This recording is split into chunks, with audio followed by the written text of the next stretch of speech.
Good day, Crime Talk aficionados. We have a great show for you today. First, denied again. Bryan Kohberger is denied on his motions again. Let's talk about it. All right, lawyer.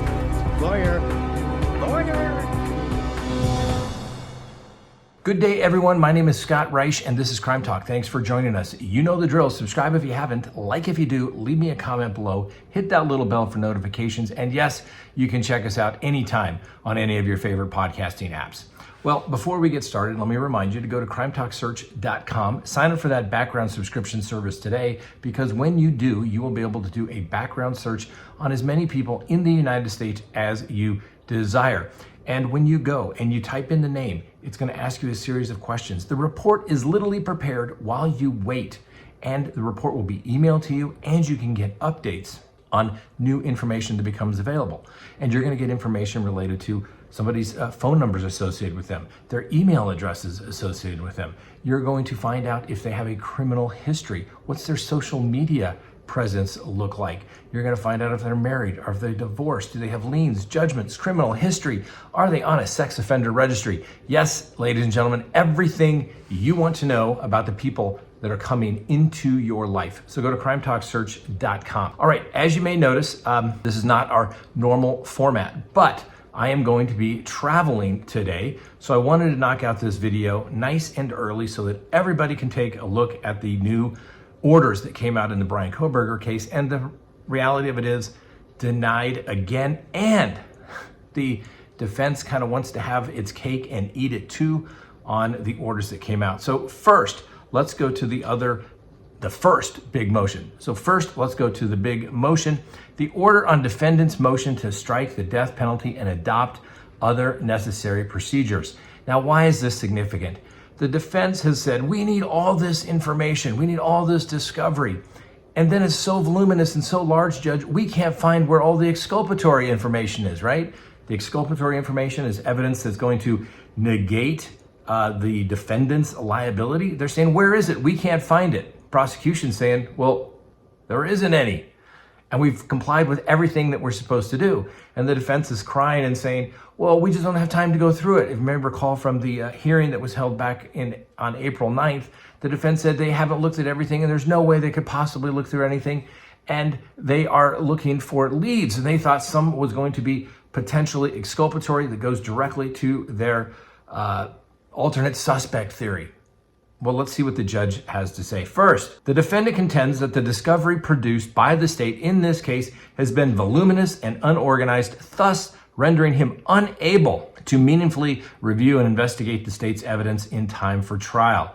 Asserting his due process rights have been violated, defendant seeks sanctions in the form of striking the death penalty. Footnote: defendant also moved to strike the state's experts, incorporating his motion in limine regarding vague and undisclosed expert witness. The court denied this motion in a separate order. And imposing certain organizational requirements upon the state to aid the defendant's review of the discovery.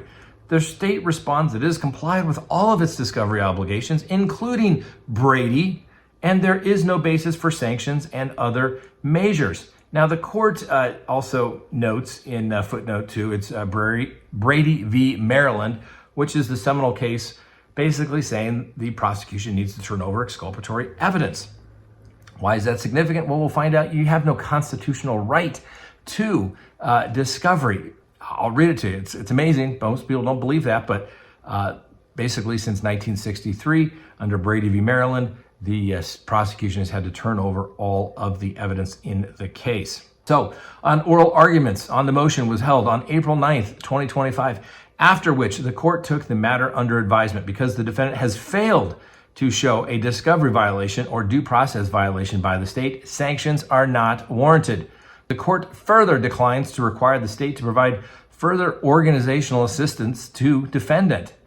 The court notes the legal standard. A trial court's decision regarding discovery violations must be supported by substantial and competent evidence in the record. Choice of sanctions for failure to comply with discovery obligations is discretionary, and on discretionary matters, the trial court must, 1, correctly perceive the issue as one of discretion, 2, act within the outer bounds of its discretion, 3, act consistently with the legal standards applicable to the specific choices available to it, and 4, reach its decision by the exercise of reason. Analysis. Pursuant to Brady v. Maryland, a prosecutor has a constitutional duty to disclose favorable evidence to the accused where such evidence is material, either to guilt or to punishment. And they cite footnote number 3. In capital cases, this includes evidence that may mitigate punishment. So the prosecution has a duty to turn over basically everything they get their hands on, which is in their care, duty, and control. This duty covers not only exculpatory material, but also information that could be used to impeach a key government witness, citing to another seminal case, Giglio versus United States, a 1972 Supreme Court case. The court goes on. Brady does not, however, grant broad discovery rights to a defendant, and cites another case versus United States versus Bagley. An interpretation of Brady to create a broad, constitutionally required right to discovery would entirely alter the character and balance of our present system of criminal justice. It simply imposes a due process standard upon prosecutors by requiring them to disclose favorable material evidence. In tandem with Brady, the Idaho criminal rules requires the prosecuting attorney to disclose as soon as practical following the filing of charges any evidence which tends to negate the guilt of the accused as to the offense charge or which would tend to reduce the punishment. The discovery obligation under both Brady and Rule 16 extend to all government agents having a significant role in investigating and prosecuting the defense. Defendant complains that the state has failed to satisfy its obligation under Brady and Rule 16 due to its methods of discovery production. Now, here's an important footnote. Despite presenting this motion in briefing as Brady violation, at the hearing on the motion, defendant confusingly requested the court to view the motion not as a Brady violation, but as a due process violation. However, defendant appears to misapprehend the scope of the due process rights regarding discovery. There is no general constitutional right to discovery in a criminal case, citing Weatherford v. Bursey, a 1977 Supreme Court case. In fact, the due process clause has little to say regarding the amount of discovery which the parties must be afforded. Rather, it is Brady and its progeny that serve to uphold a criminal defendant's due process rights with regard to discovery. As the United States Supreme Court has explained, the Brady rule is based on the requirement of due process.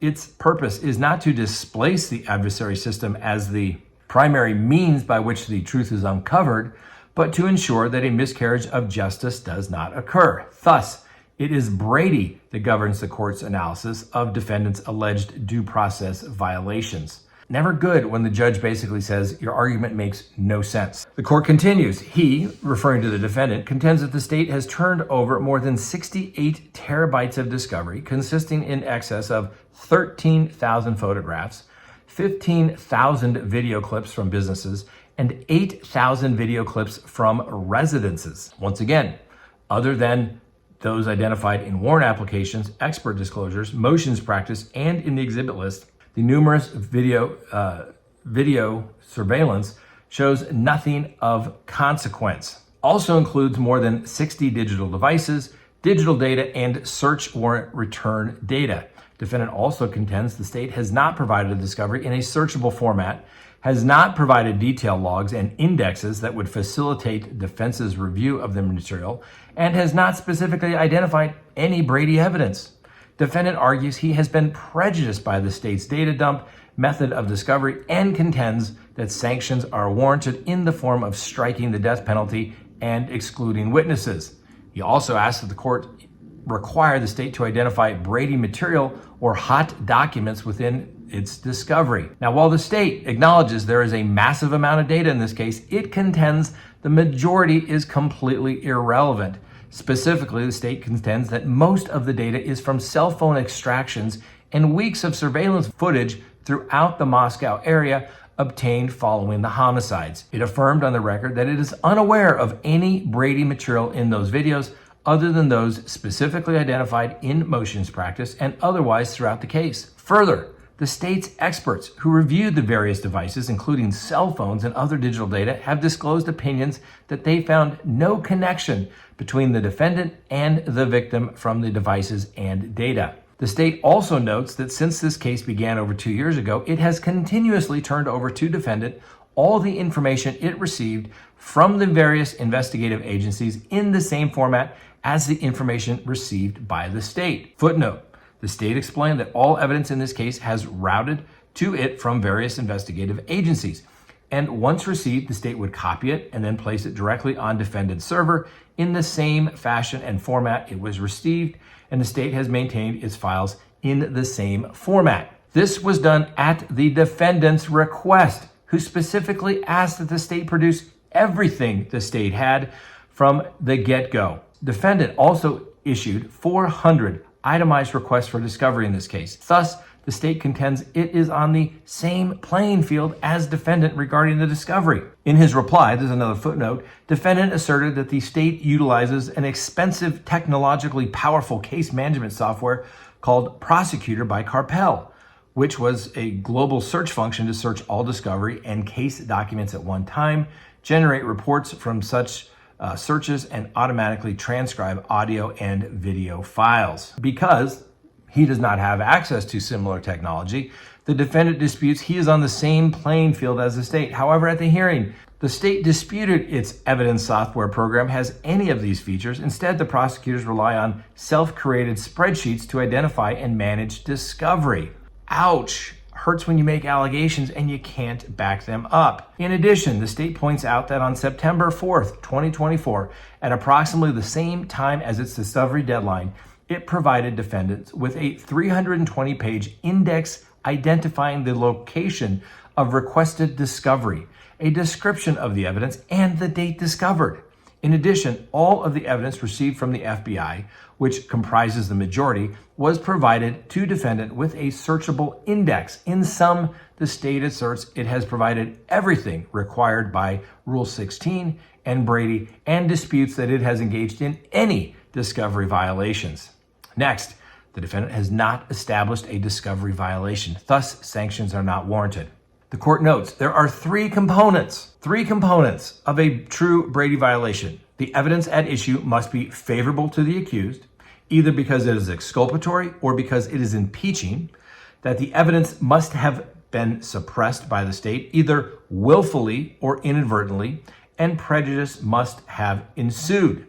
Defendant, as he appears to have acknowledged at the hearing, cannot establish these elements because he has not identified any withheld evidence that is exculpatory or impeaching. Further, he had not identified any obligation under Rule 16 that the state has violated. His quibble, rather, is with the method in which the state has produced discovery, arguing it is effectively a data dump that prevents him from meaningfully reviewing the discovery for Brady material. There are, however, several problems with the defense's position. First, while neither Brady nor Rule 16 prescribe the form discovery must take, it is well settled under federal law that there is no direct obligation for the government to identify or itemize Brady material for the defense. While the Supreme Court in Brady held that the government may not properly conceal exculpatory evidence from a defendant, it does not place any burden upon the government to conduct a defendant's investigation or assist in the presentation of the defense's case. Going to another footnote, cites to United States v. Peleliu. Brady does not impose an obligation on the prosecuting team to ferret out any potentially defense-favorable information from materials that are so disclosed. Ouch, the judge is just destroying the defense's argument. Further, voluminous discovery alone is not a basis for finding concealment under Brady. This occurs typically in open file discovery, where the government effectively makes its entire file available to the criminal defendant. This method of discovery, which defendant requested of the state in this case, carries the recognized benefit of increasing the efficiency and fairness of the criminal process. It is only when the government uses the open file policy to hide exculpatory material or otherwise prevent a defendant's access to such material that a Brady violation will be found.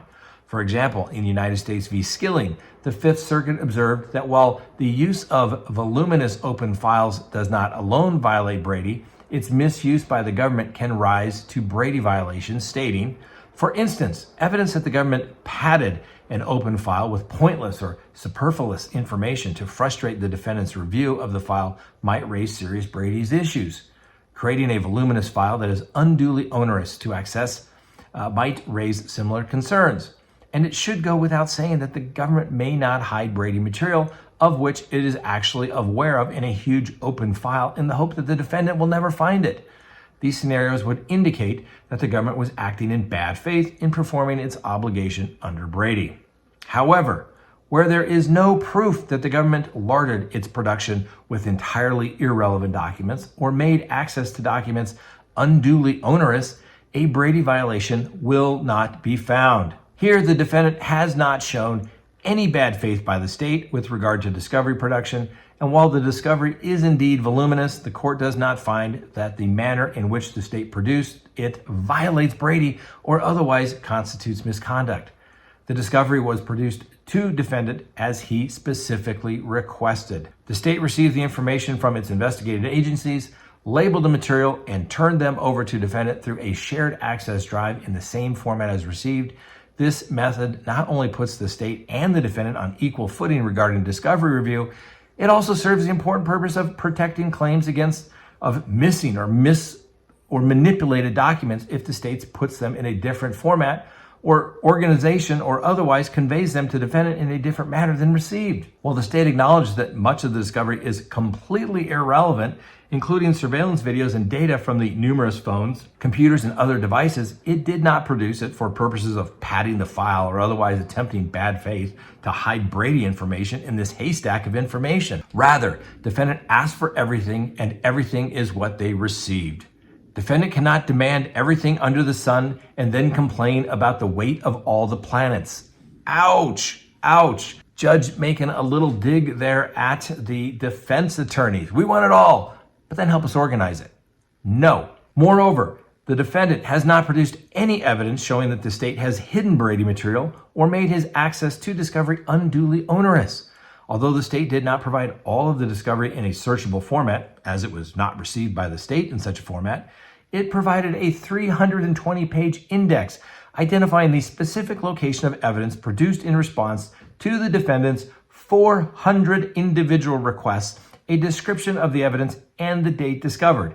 In addition, the discovery received from the FBI, which comprises the majority, was provided to the defendant in a searchable format. Other than the cell phone, digital data, and video surveillance footage, defendant has not identified what information his counsel will be unable to review prior to trial and why the information is even material. Further, the state has stipulated that it is unaware of any Brady material in the video surveillance footage other than that specifically identified in motions practice, and as experts who have reviewed all the cell phones and other digital data in this case have opined they found no connection linking defendant to the devices and the data analyzed. In addition, defendant complains of being unable to meaningfully review the discovery rings hollow.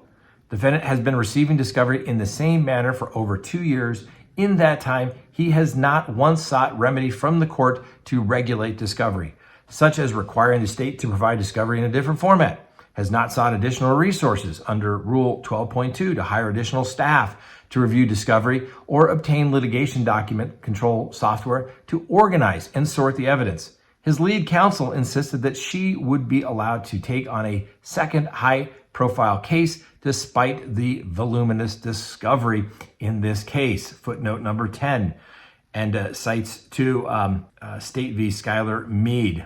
Further, at oral argument, lead counsel indicated that her practice is to personally review all the discovery herself rather than rely on associates and staff to review materials to cut through the less relevant information and point out to what materials need to be reviewed by lead counsel. These indications are not indicative of an overburdened defense team. In fact, it is evident defendant has been able to capably navigate the discovery given his more than robust motions practice, the scope and breadth of the experts retained, and the disclosures filed. In the case cited by the defendant, where the courts have struck the death penalty as a sentencing option, the defendant has demonstrated that the prosecution either willfully or inadvertently, but with extreme resulting prejudice, violated discovery obligations.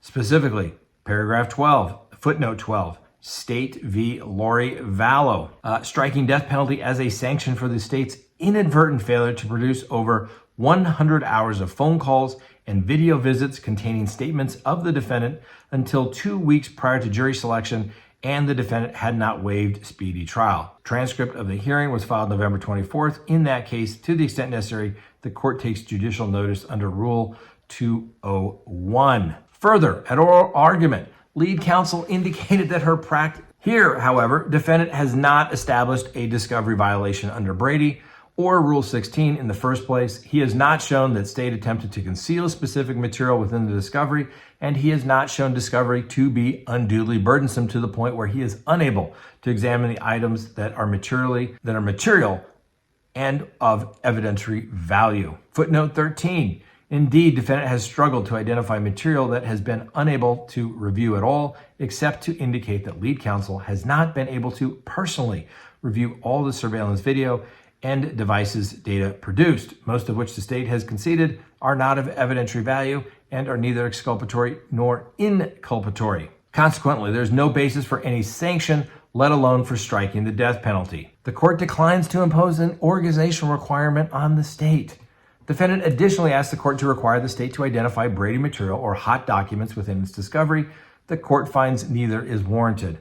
While the general rule is the government need not specifically identify Brady material within a larger mass of disclosed evidence, court will sometimes order the government to organize voluminous discovery to compel with the spirit of its statutory and constitutional obligations. Such organizational measures include requiring the government to specifically designate any known Brady material within the discovery. Whether to order such identification is highly dependent on the facts and the circumstances of the case, and courts consider not only the volume of discovery and how it was produced, but the relative position of the defendant requesting identification, such as 1, a defendant's access to counsel, 2, whether the defendant is incarcerated, 3, a defendant's access to resources, 4, a defendant's ability to participate in the preparation of his own defense, and 5, whether the interests of multiple defendants are aligned. In Safarina, which is a case the court cites, for example, the government produced approximately 1 million records and 3.5 million pages of documents in discovery. With this discovery, the government provided production logs, bait stamping, and metadata in an electronic and searchable format. The court found that under the circumstances, the government's Brady obligation required it to identify any known Brady material to the extent that the government knows of any such material in its production. In doing so, the court emphasized that the defendant was an individual defendant who neither had the benefit of parallel civil litigation nor access to voluntary corporate assistance to sift through the massive amount of documents within the government's voluminous production. That the defendant's counsel was handling the case pro bono with time constraints and limited financial resources, and that the government, assisted by at least 2 federal prosecutors and several federal agents from at least 2 law enforcement agencies, had the luxury of reviewing this material on a rolling basis over the course of a 3-year investigation. Likewise, in Saylor, the court directed the government to identify previously disclosed Brady Giglio material to the defendant, where the government collected documentary information during a 5-year investigation, and the government's massive production consisted of electronic information with multiple gigabytes and millions of pages. The court reached that conclusion based on the circumstances of that case, which included 1, that there was a singular individual defendant who was detained in jail pending trial and who was represented by a relatively small defense firm, and 2, there was no parallel civil litigation and the defendant did not have access to voluntary corporate assistance in attempting to find the documents needed by the defense. By contrast, in U.S. v. Meek, the court declined to compel the government to identify Brady materials in its discovery, noting that 1, the government produced the discovery in a user-friendly, searchable, and indexed format. There was no indication that the government deliberately concealed or buried any exculpatory evidence in the information it turned over to the defense. 3, the defendants were sophisticated, formerly high-level executives represented by experienced and talented counsel from a notable law firm. And 4, the defendant had access to the discovery for over a year and had it in the same format as did the government. The court further points out that ordering the government to identify or label already produced material as covered by Brady and by omission identify non-Brady material only invites future disputes as to whether the government did an adequate job of identifying such material or characterized the material consistent with the defendant's view of all. While the defendant is currently incarcerated, he has a robust defense team. 17. For capital cases in Idaho, a defendant who has appointed counsel must have a lead and a second chair attorney. Here, a defendant has always employed at least 3 attorneys, has employed investigators and mitigation specialists, and has retained dozens of experts. So while the defendant is currently incarcerated, he has a robust defense team and has not faced time constraints given his speedy trial waiver, with this case well over 2 years old. Further, unlike Safarina and Saylor, defendant has had nearly as much time as the state to review discovery. Defendant was arrested on December 30th of 2022, approximately 6 weeks after the homicides. Defense counsel filed a notice of appearance on January 12th of 2023, and the state first began providing discovery on January 18th of 2023. Thus, this is not a situation where the state has the benefit of a years-long investigation compared to a defendant who has mere months to review the investigative material. Further, the court shares the significant concern voiced in Meek that requiring the state to identify Brady material in already produced discovery or to organize it in a way different from how the state received it would simply invite future litigation as to whether the state did a sufficient job. Not infrequently, what constitutes Brady material is fairly debatable. And where the circumstances do not, as here, cry out for a departure from the general rule, the court will not invite such future disputes. In addition, there is no need to require the state to disclose a list of hot documents, which is a tool imposed by some courts for particularly voluminous discovery to aid the defendant in identifying material that deserves closer attention. The state has effectively already done so. Defendant was indicted by a grand jury. This process required the state to present evidence supporting the elements of the charges and identify any substantial evidence which directly negates the guilt of the subject of the investigation. Defendant is privy to all the evidence produced by the state at the grand jury proceedings in this matter. Further, the state recently disclosed its exhibit and witness list identifying precisely what the state intends to use to support its case. Additionally, the state has taken reasonable steps to aid the defendant to navigate the discovery, including providing a detailed index of all the discovery produced, identifying the location, a description of the evidence, and the date discovered. Second, providing the FBI materials with a searchable index. And 3, working with counsel to resolve access problems to documents. And 4, representing that the surveillance videos, other than those highlighted by the state, do not contain any relevant footage, that the devices, phones, and other digital data of the victims and others do not show any connection between the defendant and the victims. Collectively, this provides defendant reasonable means to meaningfully review the discovery he has requested. Consequently, the court declines to impose additional organizational requirements. Therefore, the defendant's motion to strike the death penalty is denied. This is a brutal order by the judge to the defense, basically saying, quit your whining. All right, quit your whining, get to work. You've had as much time and access to this. Just because you as lead counsel want to review everything is completely insufficient. And guess what? Just as the defense always says, it's not my job to do the prosecution's job. It's not the prosecutor's job to do your job. I would find it highly unlikely that the court would grant any sort of motion continue in this case, in light, as the court noted, the prosecution has turned over all their witnesses, the evidence and exhibit lists that they intend to introduce at trial. For goodness sakes, we're 4 months out. I would love to have such a luxury in cases. Normally, I get exhibit lists and witness lists 7 days before trial. A good faith witness list, they're getting it 4 months before trial. So I'd have to tell the Kohberger defense team, quit your whining. Now, next of significance is, and I think this is rather interesting, it's a motion to seal the state's motion for examination of the defendant. That's right, Mr. Kohberger, pursuant to Idaho Code 18207, and for an extension of time to complete rebuttal, penalty phase expert disclosures, and declarations and supporting exhibits. So comes now, they move to seal, all that fancy stuff that they say. The motion, declarations, and accompanying exhibits reveal private, personal information of the defendant and affects his privacy interests. Specifically, the filing reveals mental health information about the defendant, including psychological, psychiatric, and neurological information, and the diagnosis of the defendant. The filings also reveal the nature of the mental condition examinations already conducted and the type of the examinations and testing the state seeks to perform, some of which is personality testing, to which the defendant objects. In addition, the state has redacted the name of the psychology expert who is no longer working on this case. The court should accept the redactions to protect the privacy interests of the individual. Boom! All right. So normally, Idaho doesn't have a not guilty by reason of insanity, and they're not saying, the defense is not saying that Bryan Kohberger was not sane at the time, but they're trying to use this for mitigation, the whole autism spectrum disorder, level 1, that he was just recently diagnosed with. And the defense is saying, the prosecution is saying, we want to examine him too. We want to do our own tests. And normally that's what takes place when you raise some sort of mental health defense, even at the mitigation phase. The other side gets to participate in that as well by potentially interviewing the defendant.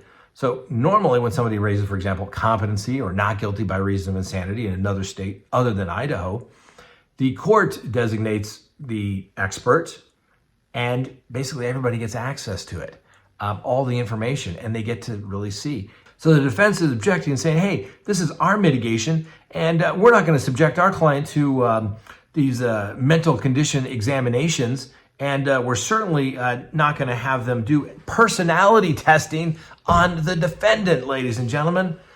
The state is going after the defense hard, saying you can't have your cake and eat it too. Needless to say, the court granted the motion, but boy, would I love to see that motion to see exactly what the defense is claiming and how the defense is trying to prevent the prosecution from presenting or conducting their own examination of Mr. Kohberger. Ladies and gentlemen, the defense has lost again. They won a few minor issues through all these motions that they've had 2 years to prepare for. They came up empty-handed. The death penalty is not being thrown out. None of the prosecution's witnesses or experts are being thrown out in any way. They're simply arguing over terminology. That is not a big win for the defense. And guess what? Although the defense has nothing to produce at trial, they're gonna have to produce something to overcome the evidence that exists. A lot of people say Bryan Kohberger is innocent. He is. He's given the presumption of innocence. But I'm telling you, having done this for a little while, as well as having done not only cold DNA cases, but, fresh DNA cases, so to speak, you have to be able to explain how and why the defendant's DNA is there. I've said it before and I'll say it again. Think about it. Your DNA wasn't on that knife sheath. Mine wasn't on that knife sheath. And guess what? Apparently nobody else was either. His car, the jury will decide whether that was his car, whether it was outside the home. He has no alibi. There is no alternate suspect. It's piling on. The defense, I guarantee you, is groveling now for a life sentence without the possibility of parole. I think we're still going to trial, don't get me wrong, but I think that's what the defense attorneys are thinking. We got to get him life without the possibility of parole, take the death penalty away, and that will be a win for Bryan Kohberger. All right, that's all we have for today. Like I said, I'll be traveling today. Have a wonderful day. We'll see you next time on Crime Talk, and remember, the Constitution matters.